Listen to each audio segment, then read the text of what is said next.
So Hit Row had a little impromptu performance this week, and I think they might regret it now because lights went out. Each side of the ring this was genius, by the way. Uncle Howdy, who we got a really crisp look at this week. I think that's the clearest image we've seen of Howdy. And then the other side was Bray. I think he's wearing the Uncle Howdy mask. It's very dark. It's very hard to see. I think it's the Uncle Howdy mask. The fight was on. It took them seconds to clear the ring with Hit Row. Howdy hit the Sister Abigail. Bray would then send the biggest message since his return. Brock, Bobby, whoever wins out of you two, you better run. Are we going to get Bray Wyatt versus Brock Lesnar or Bobby Lashley at WrestleMania? That is absolutely huge. Where did that come from? Something you may have missed though. Bray actually said that he had control over himself and control over his family and looked at Howdy. Now, again, we've once again always believed this to be Bo Dallas in the Uncle Howdy mask. Stands to reason now, right? Brock Lesnar, though, does make a bit of sense. Do you remember back at Christmas? He killed the White Rabbit! Oh, I'm still not over that. But that happened in WWE's Christmas video. If it's Brock, it might not be. If it is, does it not start to make sense?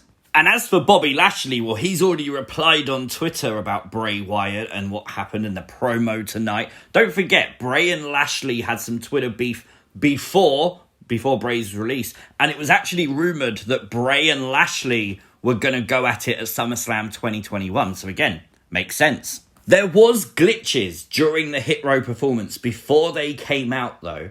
And we've seen that already in the night. We saw it during an advertisement before Roman Reigns and Sami Zayn Part 1. But most interestingly, it happened again after they showed that graphic. Are they teasing, are they planting Easter eggs for Bray versus someone in the bloodline? Possibly for the future. Now, over the past couple of days, you may have noticed across social media on both Twitter and YouTube, these cryptic clues being dropped, including a phone number, very White Rabbit-esque, by Code Orange, at one point leading fans to a free t-shirt. Literally really cool. Now, you might ask, why is this important? Why is this in things you might have missed? Well, of course, the band Code Orange actually performs Bray Wyatt's theme song. Of course, this was all advertisement for their new album, What Is Really Underneath, and I'd really, really love it if they kept this going to announce that they was performing Bray's entrance at WrestleMania. If they're not, I mean, Triple H, give me a call, I'll do it. Die for me, brother! Alright, calm down. This is things you might have missed for Friday Night Smackdown. If you haven't already, like the video, especially for my singing, right? And subscribe to the channel if you're new. We interrupt this broadcast for an important message from Firefly Funhouse News. Newsbreak. Right towards the end of SmackDown, we got the announcement. Next week, the Firefly Funhouse returns! Puppets are coming! The entire show, though, was built around Sami Zayn's homecoming back to Montreal. There was even Olayin starting in the match before Sami's segment with Gunther and Madcap for the IC title. The Canadian fans were just hungry all night long for Sami Zayn coming home. You could truly see the emotion on Sami Zayn's face to stand in front of his hometown crowd, knowing what was happening tomorrow night. I love the fact he put over the Chamber over WrestleMania for him. I love the fact that the crowd just loved it. He had his old theme song too, that's important to mention. This was just absolutely brilliant. Promo was short and sweet. It's all it needed. There was another homecoming tonight to kick off Friday Night SmackDown, of course, Natalya. We have to speak about the fact she literally pushed those glasses right into that kid's ear.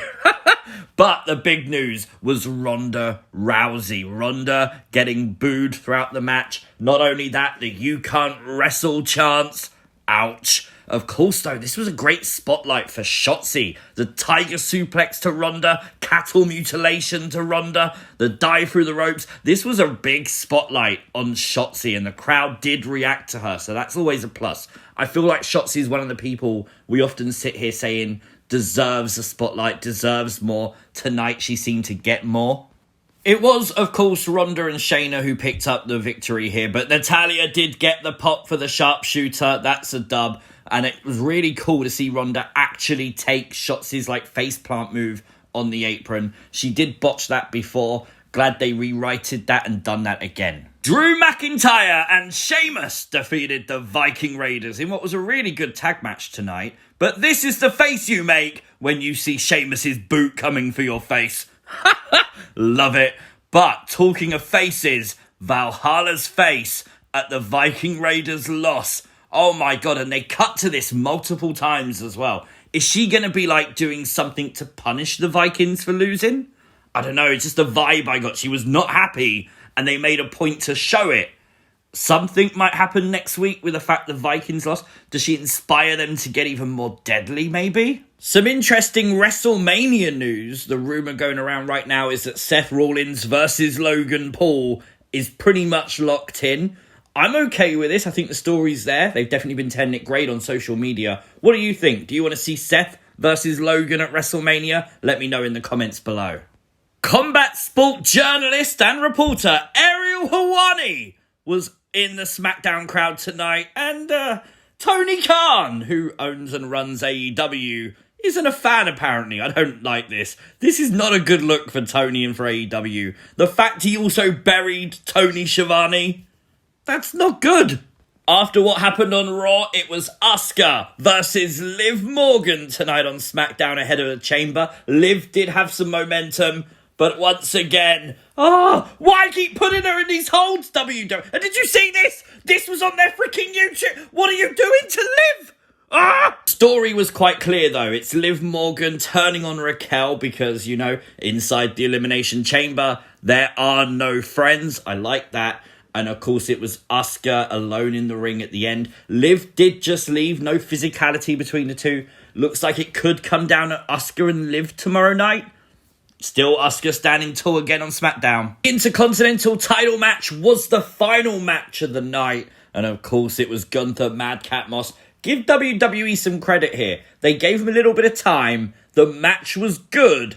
Now, obviously, I don't think anyone expected Madcap to win. Obviously, Gunther did retain. But WWE are behind Madcap Moss. He had some big spots in this match that made him look like he could credibly beat Gunther. So hopefully the push for Madcap continues. So I legitimately think this was the best go-home show I've seen in WWE for years. 10 out of 10.